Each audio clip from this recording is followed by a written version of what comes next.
जय हिंद फ्रेंड्स, मेरा नाम अजीत सिंह और आप मेरा यूट्यूब चैनल देख रहे हैं दद्दा की खरी खरी। तो साहब कल का समाचार ये है कि Delhi Jaipur expressway national highway जो है कल जाम रहा सारा दिन।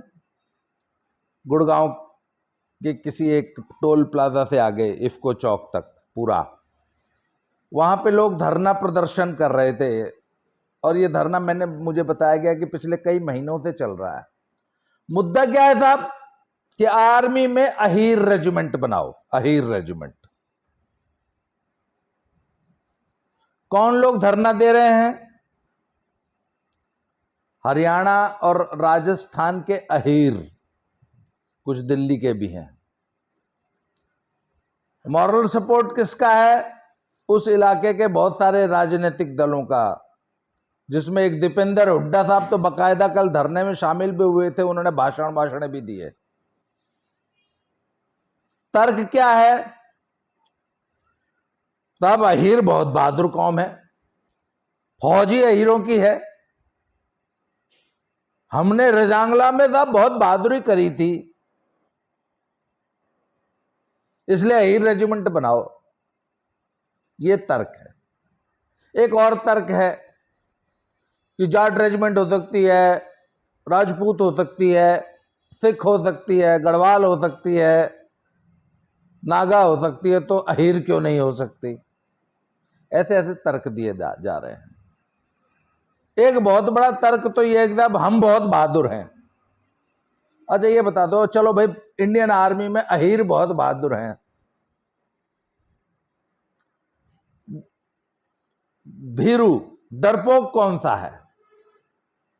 आपने बहादुरी का गोल्ड मेडल ले लिया, फर्स्ट आप आ गए, चलो बहादुरी में। सेकंड थर्ड फोर्थ कौन आया? लास्ट कौन आया? भाई आप बहादुरी में अगर फर्स्ट हो तो कोई लास्ट भी तो होगा। वो कौन है? अच्छा इसका पता कैसे लगाओगे कि मैं सबसे बहादुर और तू सबसे फिसड्डी?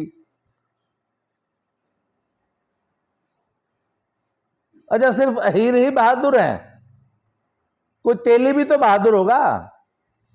भाई रेजांगला में 120 अहीर थे। इनका कहना है 13 कुमाऊं रेजिमेंट लड़ रही थी, उसकी चार्ली कंपनी रेजांगला का युद्ध लड़ रही थी, जो उस 120 में से 117 या 114 ऐसे कुछ जो है शहीद हुए थे।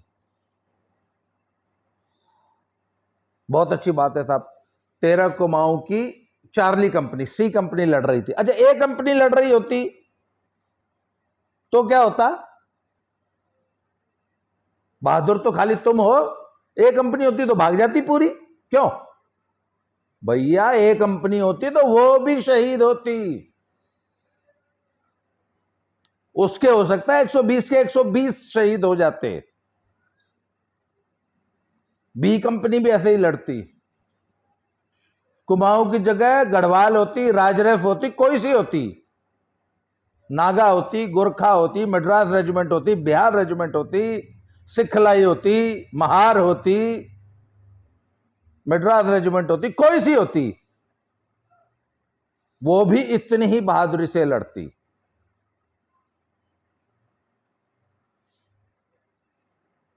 हिंदुस्तान का कोई सिपाही डरपोक नहीं है, चाहे वो जिस बिरादरी का हो। और मुझे ये बताओ यार, ये आर्मी में जात बिरादरी कब से देखने लगे? अब फौज भी जातिवाद पे खड़ी होगी, जातियों पे खड़ी होगी। अब इनका एक तर्क है साहब कि ये राजपूत रेजिमेंट क्यों है या कुमाऊं रेजिमेंट क्यों है? खैर कुमाऊं किसी जाति का नाम नहीं है। कुमाऊनी, एक कुमाऊं रीजन में जितने लोग रहते हैं उनका उस कुमाऊं रीजन का नाम है वो कुमाऊं रेजिमेंट। कुमाऊं रेजिमेंट का अपनी एक फॉर्मेशन होती है। आर्मी, जब हम फौजियों से, आर्मी के ऑफिसर से इस विषय में बात करते हैं तो वो ये बताते हैं कि साहब आर्मी में ट्रेडिशंस चले आ रहे हैं। इंडियन आर्मी आज से 200-300 साल पुरानी आर्मी है। ये अंग्रेजों ने रेज की थी। उससे पहले, अंग्रेजों से भी पहले अलग अलग राज्यों की अलग अलग आर्मी हुआ करती थी। फॉर एग्जाम्पल, राजपूत राजाओं की जो इतनी फेमस आर्मीज होती थी, उसमें भी सारे राजपूत नहीं होते थे। सभी बिरादरियां, सभी कौमें, यहां तक कि राजपूत फौजों में मुसलमान सिपाही भी होते थे, मुसलमान सेनापति भी हुए हैं, और हर बिरादरी के सैनिक सेनाओं में हुआ करते थे। अच्छा, सेना तो आप और रामायण काल में चले जाइए, वैदिक काल में चले जाइए, वहां पर भी किसी एक कास्ट और क्रीड की आर्मी नहीं थी। तो आर्मी कभी भी कास्ट बेस्ड नहीं रही।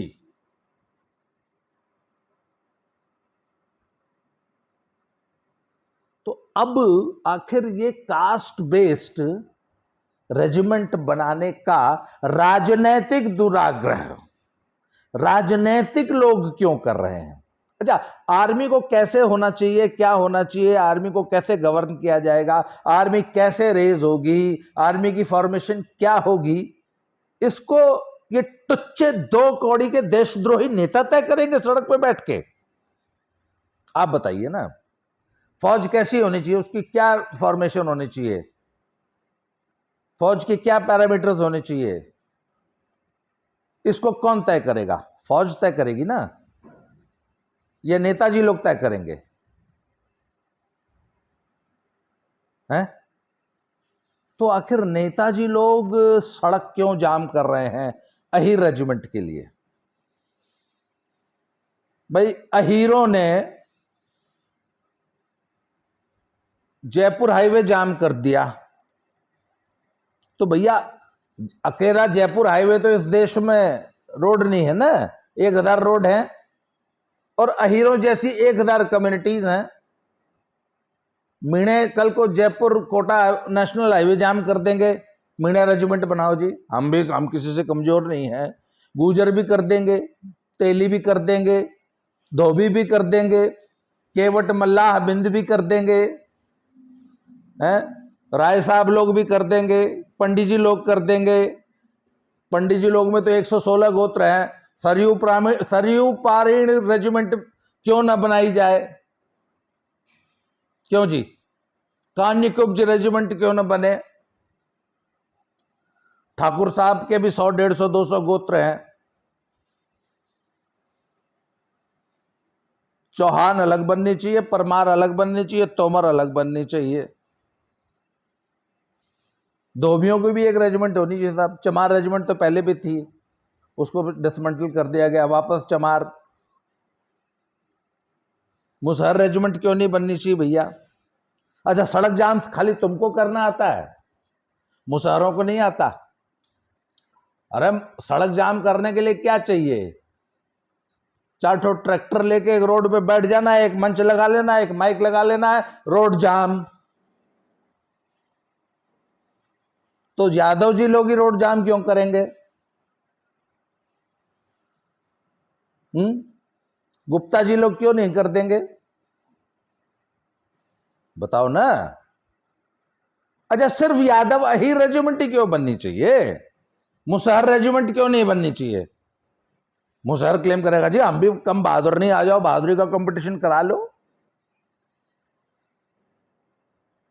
सब आप बताइए ना कि अच्छा, ये पॉलिटिशियंस अब अपनी टुच्ची घटिया वोट बैंक पॉलिटिक्स के लिए अब इंडियन आर्मी में भी घुस रहे हैं, अपनी इंडियन आर्मी में भी अपनी पॉलिटिक्स लेके घुस रहे हैं। और दीपेंद्र हुड्डा जैसे लोग, दीपेंद्र हुड्डा किस पार्टी के हैं ये आपको बताने की जरूरत नहीं है। भूपेंद्र हुड्डा के लड़के, पूर्व कांग्रेस मुख्यमंत्री। इनके बारे में यह भी कहा जा रहा है कि ये अब कांग्रेस छोड़ के हरियाणा में आम आदमी पार्टी ज्वाइन करना चाहते हैं, ऐसी एक अफवाहें फैल रही हैं। तो दीपेंद्र हुड्डा साहब कल गए थे, उन्होंने पूरा समर्थन दिया है। अच्छा, ये आखिर हो क्यों रहा है? अच्छा, आपको नहीं लगता कि ये जो एजिटेशन है या ये जो इस प्रकार की जो मांग है ये प्योरली पॉलिटिकल है? और हरियाणा का जो ये अहीरवाल क्षेत्र है, रेवाड़ी महेंद्रगढ़ वाला, गुड़गांव रेवाड़ी महेंद्रगढ़ की एक बेल्ट है जो कि अहीरवाल कहलाती है। उसके आगे फिर कुछ रीजन्स राजस्थान के लग जाते हैं। ये इनका आंदोलन है। कल को इसमें यूपी के अहीर शामिल हो जाएं, एक धरना इटावा में भी लग जाए, जसवंत नगर में, सैफई में, एक धरना गाजीपुर और आजमगढ़ में भी लग जाए, उसके बाद फिर बिहार वाले क्यों पीछे रहेंगे? तेजस्वी यादव भी बैठ जाएंगे, हाँ जी हाँ अहीर रेजिमेंट बनाओ।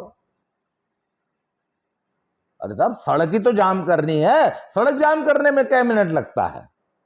हो गया एजुटेशन शुरू। अच्छा, क्यों हो रहा है ये सब? और कौन वो लोग हैं जो इतनी बेशर्मी से इस घटिया सोच को सपोर्ट कर रहे हैं? आगे सुनिए। पुलवामा अटैक हुआ था, सीआरपीएफ के 40 जवान ऑन द स्पॉट मारे गए थे। बाद में बताते हैं 8 या 9 जो है द पुअर गाइस दे सकम टू देयर इंजरीज, कुछ के अस्पतालों में भी मौत हुई बाद में। तो साहब, कारवां नाम की एक मैगजीन है, उसका एक पत्रकार है साहब एजाज अहमद, उसने एक लेख लिखा है। वो लिखता है कि 40 जो उसने बकायदा एनालिसिस किया है और ये छपा है, आप पढ़ लीजिए, अपना गूगल पे आपको वो आर्टिकल मिल जाएगा। वो लिखता है कि साहब उसने बाकायदा एक एक पुलवामा शहीद के घर जाके फोन करके लोगों से मिलके पता लगा के, पूरे देश में फैले हुए थे, पूरे देश के, भाई सीआरपीएफ सेंट्रल फोर्स, तो कहता जी उसमें से उन शहीदों में से 19 ओबीसी थे, 7 शेड्यूल कास्ट थे, 5 शेड्यूल ट्राइब थे, सिर्फ 4 जनरल कैटेगरी के थे अर्थात सवर्ण थे, सिर्फ 1 जनरल कास्ट बंगाली था। आगे सुनिए, अब आगे बाइफर्केशन ले लीजिए, उसमें भी कास्ट में भी सब कास्ट, रीजन, किस राज्य का कौन सा सवर्ण था, यहां तक उसने एनालिसिस किया है। इसे कहते हैं वामपंथी एजेंडा, कि फौज में, आर्मी में, इन जगहों पर भी अपना वामपंथी एजेंडा घुसा दो। उसके बाद कहता है कि तब 3 जाट सिख थे, जाट को उसने सवर्णों में नहीं गिना है, 3 जाट सिख थे और 1 मुसलमान था। फिर वो ये कहना चाहता है कि 40 में से सिर्फ 5 जो है सवर्ण थे, फॉरवर्ड अपर कास्ट, बाकी सब ओबीसी, एसटी और बैकवर्ड लोग थे। भाई, आप ये इस प्रकार का एनालिसिस करके क्या सिद्ध करना चाहते हैं? वो ये सिद्ध करना चाहता है, आप अगर पूरा आर्टिकल पढ़ें, कि पुलवामा अटैक के बाद राष्ट्रवाद की एक लहर उठी है और उसमें जो सवर्ण Hindu right wing so called राष्ट्रवादी जो है, पुलवामा अटैक पर एक राष्ट्रवाद की लहर उठाना चाहते हैं, उठा रहे हैं, जिससे कि चुनाव में फायदा उठाया जा सके। जबकि 40 में से 35 तो ओबीसी और दलित थे, ये थे, वो थे, वो थे। और इसको सवर्ण अपर कास्ट राष्ट्रवाद की एक मुहिम चला रहे हैं, राष्ट्रवाद का एक वो जुनून देश में पैदा कर रहे हैं, जबकि शहादत तो ओबीसी और एसटी ने दी है। इस प्रकार का नैरेटिव कारवां नाम की मैगजीन का एजाज अहमद नाम का पत्रकार इस देश में चला रहा है।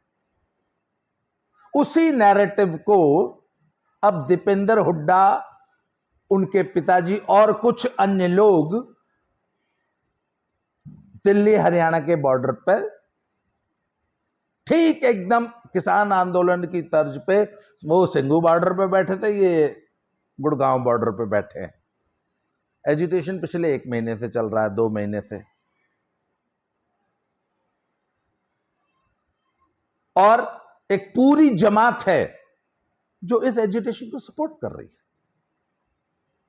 अच्छा, ये अहीर रेजिमेंट को रेज करने की मांग कोई एकदम नई नहीं है। इससे पहले, बहुत पहले, मैं आज से 20 साल से सुनता आ रहा हूं, हमारे पूर्वी उत्तर प्रदेश में भी कुछ यादव लड़कों को ये फीड किया जाता रहा है बार बार।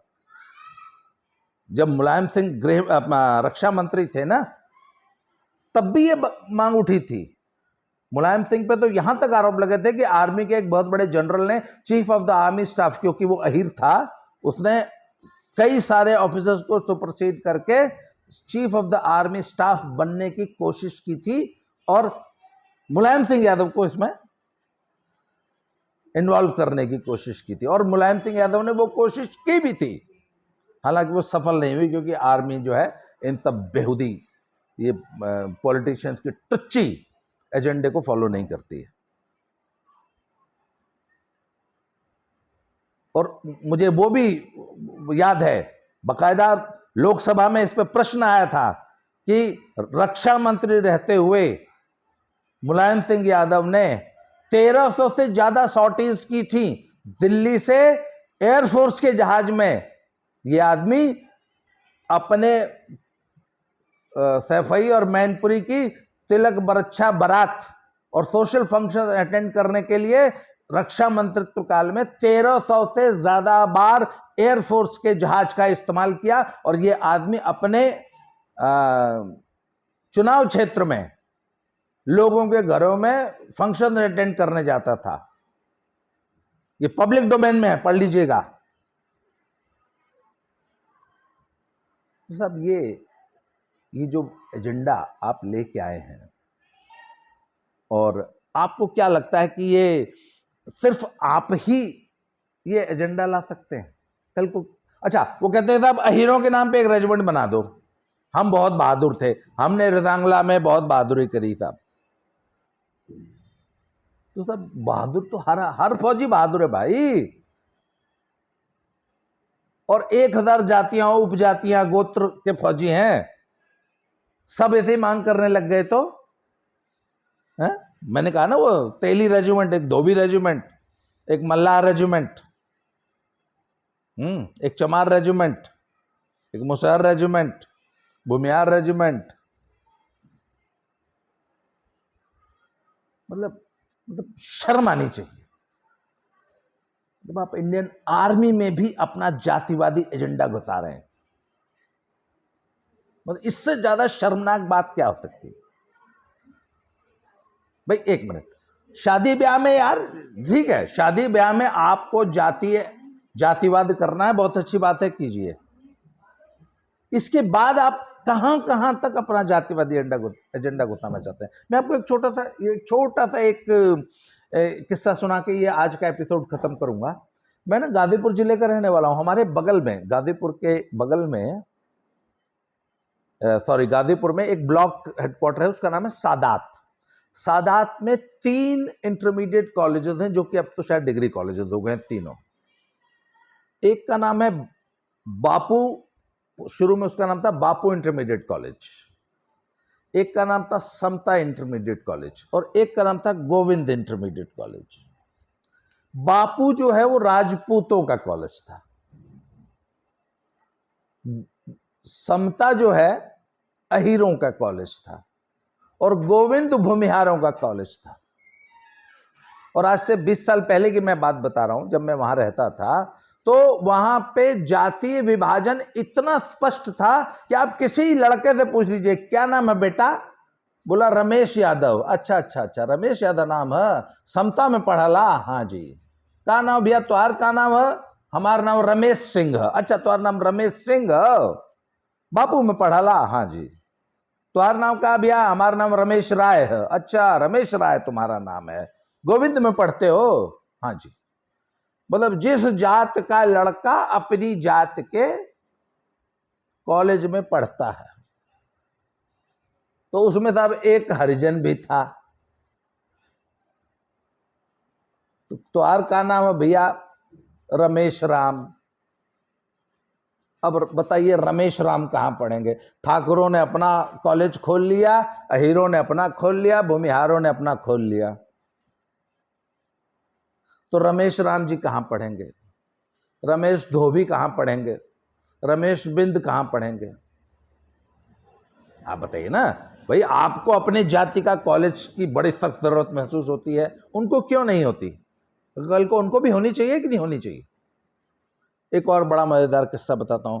हमारे एक फैमिली फ्रेंड्स थे, उनके बच्चे हमारे स्कूल में पढ़ते थे। सैदपुर भितरी नाम का एक छोटा सा बहुत एक गांव है, मान लीजिए आप सैदपुर से करीब 7-8 किलोमीटर दूर, वहां पे उनका गांव था। उनकी अचानक तबीयत खराब हुई। यादव जी थे, भट्ठे चलाते थे, संपन्न आदमी थे। तो अचानक थोड़ी सी तबीयत खराब हुई तो अपने घर से चले तो भीतरी मोड़ पे एक झोला छाप डॉक्टर एक छोटा सा अस्पताल चलाता है, अभी भी चलाता है। उसका नाम है केशव यादव, एकदम शुद्ध झोला छाप। उसको दिखाए। अब झोला छाप क्या इलाज करेगा? उसने देखा, अरे कुछ नहीं हुआ है, दूध में हल्दी मिलाकर पियो, ठीक हो जाओगे। छाती पीठ ठोक के शाबाश अहिर बगलवा, घर चला जाओ, कुछ नहीं तुमको हुआ है। जादव जी घर आ गए साहब। 2 दिन बाद फिर उनको तबीयत खराब हुई तो अब की बार फिर घर से चले भीतरी। एकदम ट्रू स्टोरी बता रहा हूं आपको। अब की बार फिर घर से चले तो अब की बार केशव यादव के पास नहीं गए। केशव यादव भीतरी मोड़ पे उनका क्लिनिक था ना, झोला छाप का। तो केशव यादव से आगे बढ़े तो वहां पे पीएचसी है, वहां पे एक एमडी डॉक्टर पोस्टेड था। एक नहीं 5-6, सैदपुर की पीएचसी अच्छी पीएचसी है, 7-8 एमडी डॉक्टर्स की पोस्टिंग होती है। वहां नहीं गए। रेलवे लाइन डांक के रेलवे रोड पे कमला यादव के पास गए। पहली बार जब बीमार हुए थे तो केशव यादव के पास गए थे यादव जी। 2 दिन बाद जब फिर बीमार हुए तो कमला यादव के पास गए। कमला यादव भी झोला छाप, हर्निया हाइड्रोसिल का ऑपरेशन करते हैं झोला छाप, सर्जन कहलाते हैं। यादव जी बीमार हुए, वो भी आए, कुछ नहीं हुआ है, अरे बगलवा, खूब दूध घी चाप कर खाओ, तुम ठीक हो जाएगा, तुमको कुछ नहीं हुआ है। यादव जी घर चले आए, शाम को मर गए। कैसे मर गए भैया? हार्ट अटैक हुआ। असल में हुआ क्या था कि जो पहले 2 दिन पहले जो बीमार हुए थे उसमें भी वो एक it was a mild heart attack. तो केशव यादव के यहां गए। 2 दिन बाद जब बीमार हुए तो कमला यादव के घर गए। दोनों झोला छाप, तीसरे दिन मर गए। अरे भैया, दिग्विजय सिंह के यहां चले जाते, रामविलास दुबे थे वहां पे, बीपी पांडे थे, एक से एक एमडी डॉक्टर थे, पुराने 20-20, 30-30 साल पुराने डॉक्टर थे, बीएचयू से एमडी थे। उनमें से एक आध कोई हार्ट स्पेशलिस्ट भी रहा होगा, उनको दिखा लेते तो शायद बच जाते, पर नहीं। यादव जी केशव यादव कमला यादव के चक्कर में मर गए।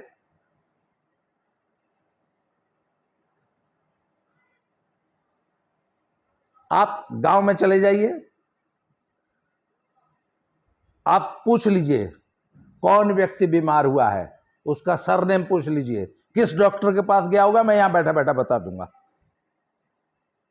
कि किस जाति का व्यक्ति बीमारी में किस डॉक्टर को दिखाएगा। ये आप यहां से बैठ के बता सकते हैं।